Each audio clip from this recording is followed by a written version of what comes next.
नानक घाट, इसमें जो ग्राफ से रिलेटेड रूल्स चलते हैं बेटा, वो क्या होता है, अपने को टेबल याद करनी पड़ती है। ठीक है, एक तो होता है रेशियो। रेशियो में क्या होता है, A1/A2 is not equal to B1/B2 जब होती है कंडीशन, तो वहाँ पर ग्राफ की जो रिप्रेजेंटेशन होती है वो इंटरसेक्टिंग लाइनें होती हैं। ठीक है, उसका सॉल्यूशन जो होता है वन सॉल्यूशन निकलेगा यूनिक। इस तरह से रिप्रेजेंटेशन होता है ग्राफ का। ठीक है, ग्राफ की लाइनें किस तरह से इंटरसेक्ट करेंगी और आपका एक सॉल्यूशन निकल कर आएगा एक्स एक्सिस का और वाई एक्सिस का। ठीक है, दूसरा आपका होता है A1/A2 is equal to B1/B2 is equal to C1/C2 ratio बनता है, तीनों इक्वल आते हैं। तो ये होता है कोइंसिडेंट लाइन।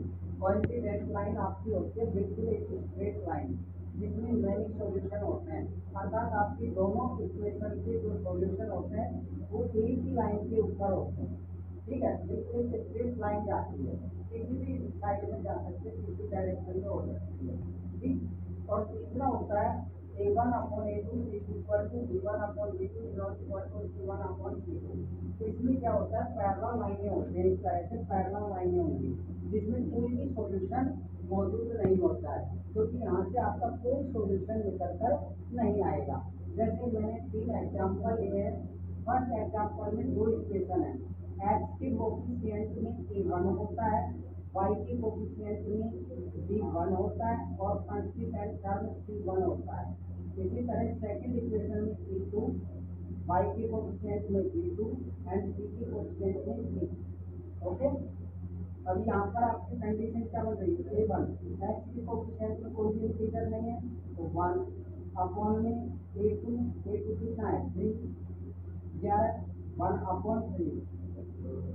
अब यहाँ पर B1 क्या आ रहा है, -2 अपॉन +4। तो क्या दोनों इक्वल आ रहे हैं, नहीं आ रहे ना। तो ये फर्स्ट जो कंडीशन है A1/A2 is not equal to B1/B2 वो इससे रिलेटेड है। ठीक है, आपकी इक्वेशन सेकंड देखिए, A1 2 अपॉन B1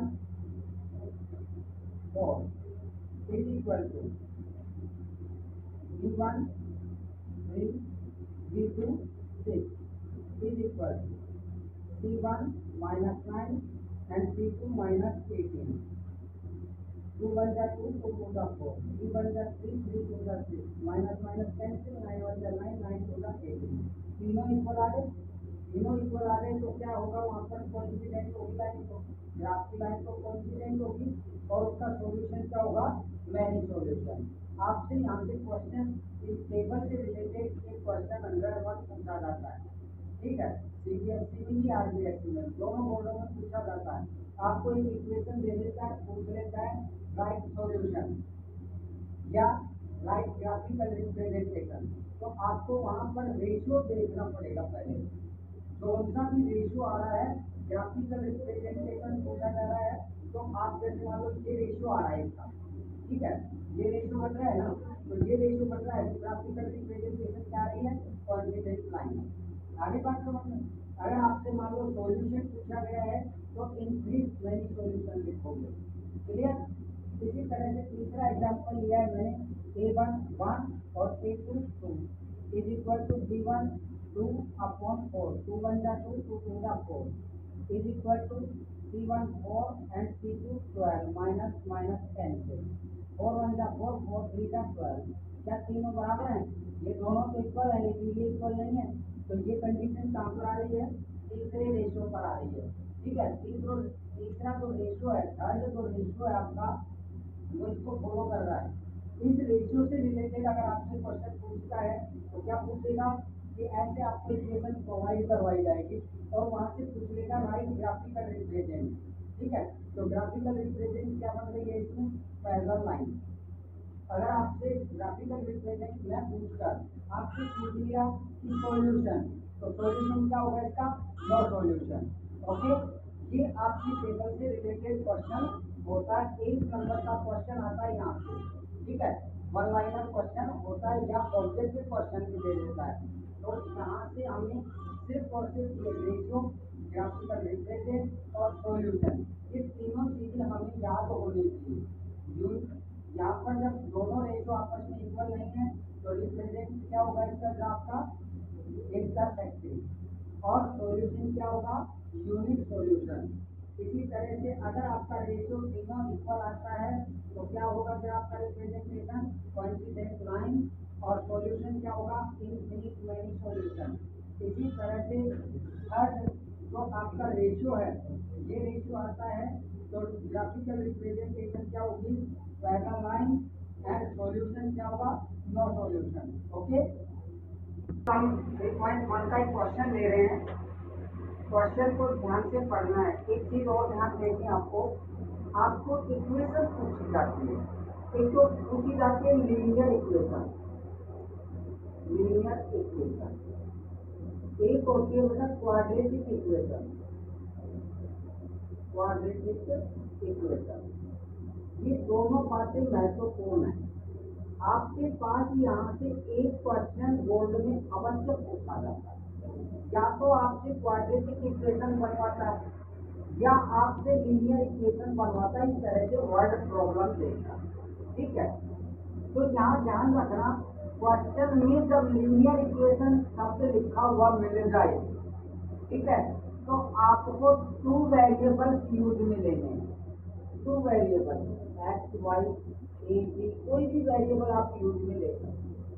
और जब आपसे क्वाड्रेटिक इक्वेशन पूछी जाती है उस कंडीशन में केवल 1 वेरिएबल ही यूज में लेना है, ओनली 1 वेरिएबल, ठीक है।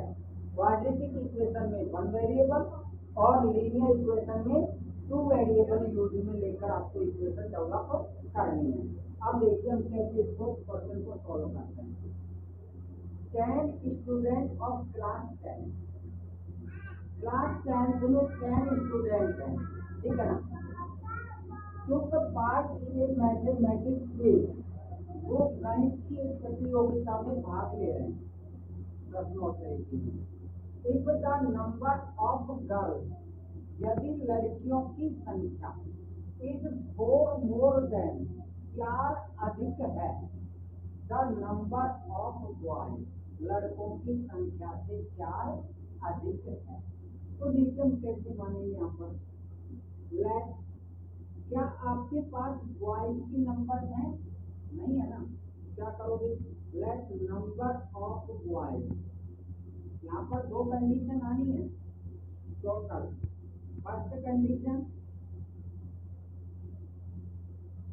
फर्स्ट कंडीशन क्या आ रही है, टोटल स्टूडेंट आपको दे रखे हैं कि नहीं दे रखे हैं, दे रखे हैं ना total student. Let number of boys is x, माना लड़कों की संख्या x है, एंड नंबर ऑफ गर्ल्स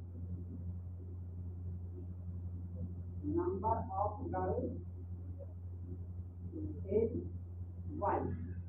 हमने लड़कों की संख्या x मानी है और लड़कियों की संख्या हमने y मानी है, ठीक है ना। अब क्या कह रहा है, फर्स्ट कंडीशन ही कर रही है अभी, तो आपके पास टोटल स्टूडेंट है नहीं है, लड़कों की संख्या प्लस लड़कियों की संख्या इज इक्वल टू 10। एक इक्वेशन आपके पास लीनियर किया। आगे बात समझ में, यहाँ तक कोई दिक्कत। फर्स्ट कंडीशन किस पर निकली है, टोटल पे। अब आगे क्या कह रहा है, सेकंड कंडीशन। इन सेकंड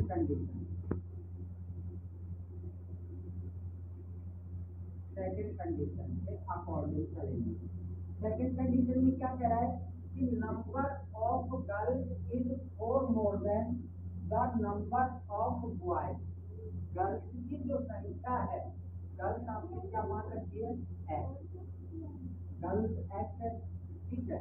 तो लड़कियों की संख्या जो है, बॉयज की, लड़कियों की संख्या आपने क्या मानी है, वाई, सॉरी, लड़कियों की संख्या आपने मानी है वाई, ठीक है। तो गर्ल्स की जो नंबर है वो बॉयज के नंबर से 4 मोर है। ये आपके पास सेकंड इक्वेशन आ। इस तरह से आपसे लीनियर इक्वेशन पूछते हैं। आगे बात समझ में। अगर मान लीजिए आपसे क्वेश्चन में ये कह देता है find the number of boys and number of girls. तो आपके पास इसको सॉल्व करने के लिए एलिमिनेशन मेथड भी है, सब्स्टिट्यूटिंग मेथड भी है। ठीक है, तो यहाँ हमारे पास सेकंड इक्वेशन सब्स्टिट्यूट और अच्छी है, तो इक्वेशन को सब्स्टिट्यूट करने की आवश्यकता ही नहीं है। सेकंड इक्वेशन की वैल्यू आप किसमें पुट कर दो, फर्स्ट में, तो आपकी किसकी वैल्यू आ जाएगी, एक्स की।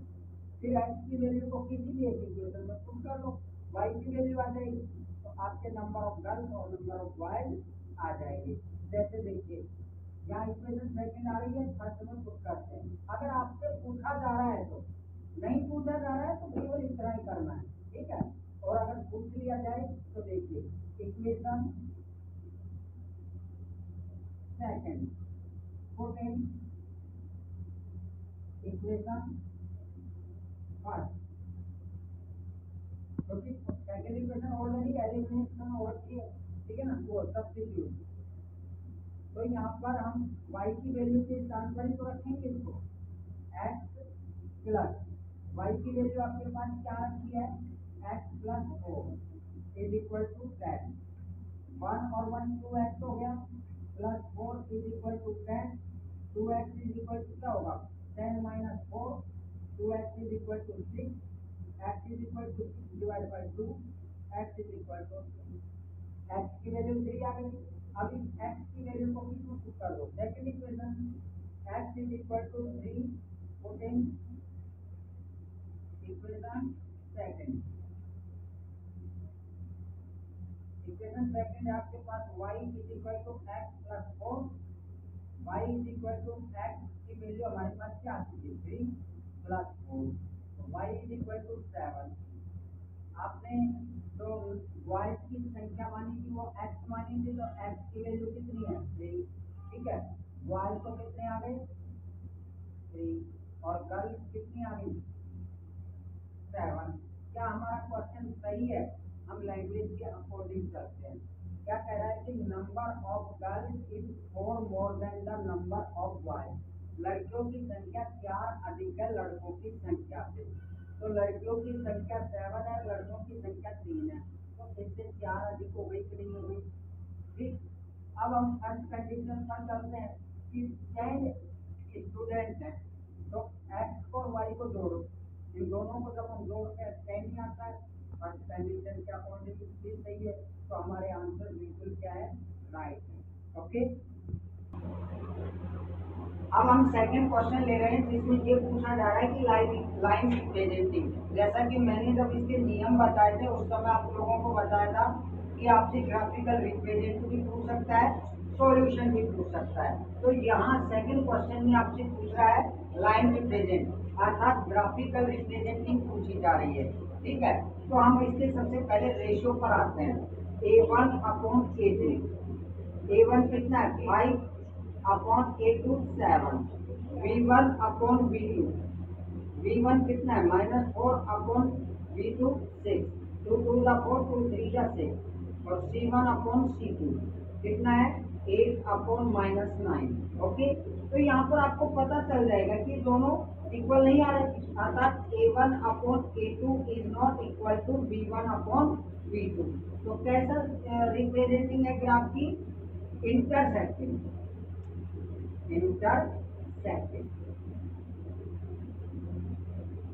इंटरसेक्टिंग रिप्रेजेंटिंग है ग्राफ।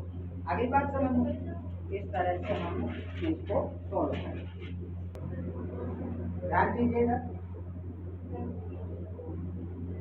थर्ड क्वेश्चन में आपसे पूछा जा रहा है फाइंड कंसिस्टेंट और इनकंसिस्टेंट, जो लाइन है आपकी कंसिस्टेंट है या इनकंसिस्टेंट, तो इसमें कैसे पता चलेगा। देखिए एक चीज ध्यान देनी है आपको, यूनिक सॉल्यूशन आपका आता है बेटा, यूनिक सॉल्यूशन, यूनिक सॉल्यूशन में हमेशा कंसिस्टेंट होता है, क्या होता है, कंसिस्टेंटली सिचुएशन होती है, क्योंकि वहां पर एक सॉल्यूशन निकल कर आता है, ठीक है। एक आता है infinite many solution, infinite many solution, many solution, जहां पर सॉल्यूशन निकल रहा है, चाहे 1 निकले चाहे इनफिनिट सॉल्यूशन निकले, उस कंडीशन में भी आपका क्या होता है, कंसिस्टेंट होता है, ठीक है। और जहाँ पर सॉल्यूशन निकल ही नहीं रहा है, नो सॉल्यूशन, नो सॉल्यूशन की कंडीशन में क्या होता है बेटा, इनकंसिस्टेंट होता है, इनकंसिस्टेंट। तो हम यहाँ से पता लगाएंगे कैसे। सबसे पहले हम रेशियो पर आएंगे। रेशियो हमारा A1/A2 3/2, B1/B2 कितना आ रहा है 2/-3। क्या दोनों इक्वल आ रहे हैं? नहीं आ रहे ना, तो C1 C2 कैलकुलेट करने की आवश्यकता ही नहीं है। A1/A2 is not equal to B1/B2। अब आपका सॉल्यूशन कैसा निकल रहा है, यूनिक सॉल्यूशन निकल रहा है ना। तो यूनिक सॉल्यूशन जब निकल रहा है तो वो कंडीशन किसकी आती है, कंसिस्टेंट की होती है।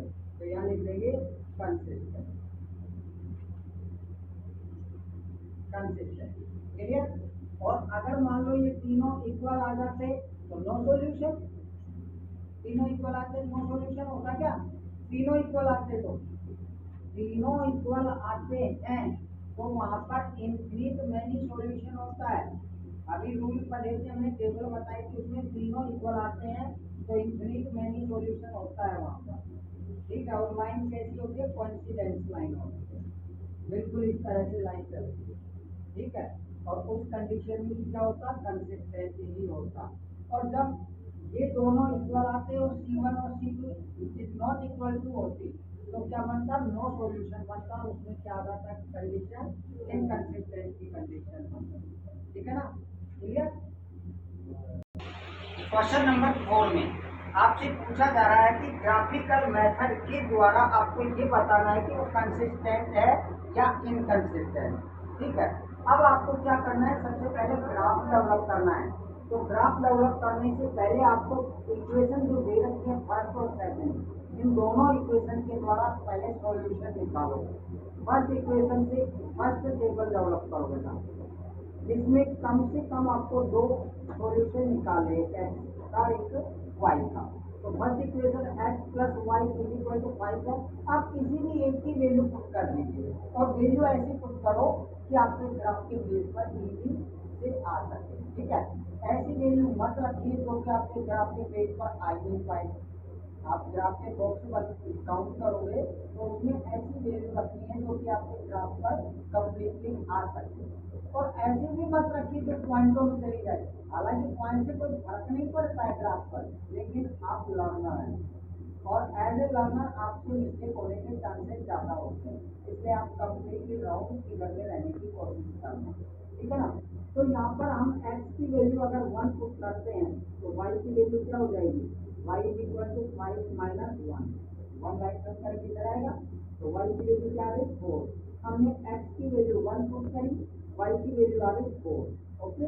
अब हम x की वैल्यू 2 पुट करते हैं तो क्या हो जाएगा, y की वैल्यू कितनी आ जाएगी 5 minus 2, y is equal to 3। y की वैल्यू 3 आ गई, x की वैल्यू हमने 2 पुट करी, ओके। इसी तरह से हम सेकंड इक्वेशन से आएंगे।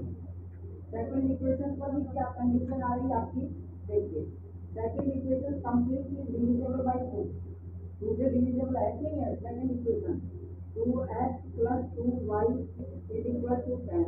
तो आपकी इक्वेशन कंप्लीटली डिविजिबल है 2 से, तो आपकी इक्वेशन क्या है, x plus y is equal to 5 रहेगी नहीं, क्लियर यहाँ तक, ठीक है। अब इसकी एक टेबल बनाएंगे, इसकी टेबल बनाएंगे तो हम यहाँ पर भी वैल्यू पुट करेंगे एक्स वाई की। तो एक्स के स्थान पर अगर 3 रखते हैं तो वाई की वैल्यू क्या रहेगी बेटा, एक्स की 4 रखते हैं तो वाई की क्या रहेगी 1, ओके। ये आपके पास सेकंड इक्वेशन की टेबल तैयार होती है। अब हम अपना ग्राफ बनाते हैं, तो ग्राफ को हम इस तरह से 4 भागों में डिवाइड कर देते हैं। ये x dash y and y dash, y dash centre point इसका 0 होता है, ठीक है।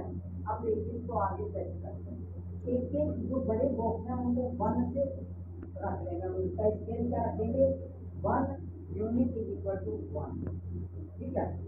1 box is equal to 1 unit. यहाँ पर 0 से x एक्सिस तक प्लस के इंटीजर आएंगे 1 2 3 4 5 6 7, इस तरह से करेंगे, इधर माइनस के इंटीजर आएंगे, -1, -2, -3, -4, -5, -6। इसके माइनस के इंटीजर -1, 2, 3, 4, 5, 6 इस तरह से। इसके प्लस का 1, 2, 3, 4, 5, 6, 7। अब हम अपने ग्राफ की लाइनों को देखते हैं। सबसे पहले इक्वेशन की लाइन देखते हैं। एक्स एक्सिस पर 1 प्लस का, वाई एक्सिस पर प्लस का 4, 1 और 4। यहाँ इसको थोड़ा सा आगे ले लेते हैं। तो यहाँ पर एक दूसरे को इंटरसेक्ट करेंगे, 1 एंड 4। ये पहला। दूसरा सॉल्यूशन 2 और 3, 2 और 2 एंड 3। ठीक है। तो ये दोनों स्केल से बिल्कुल सीधा मिलान करोगे स्केल के द्वारा, इस तरह मिला दिया हमने इन दोनों को। अब आगे चलिए सेकंड इक्वेशन ट्राई करें। 3, 2, 3 और 2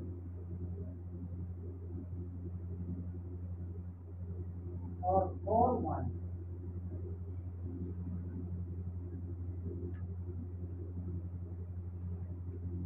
सीधा बिल्कुल स्केल के द्वारा सीधा चलेगा।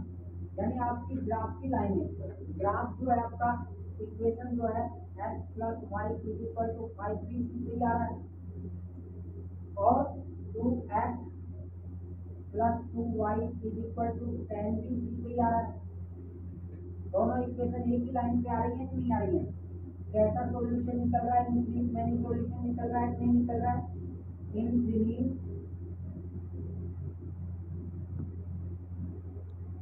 Many solution, infinite many solution जब निकल रहा है तो आपके ग्राफिकल रिप्रेजेंट क्या बता रहा है? कंसिस्टेंट बता रहा है या इनकंसिस्टेंट बता रहा है? तो यहाँ पर आ जाएगा कंसिस्टेंट। कंसिस्टेंट ये आपका सॉल्यूशन होता है। ओके।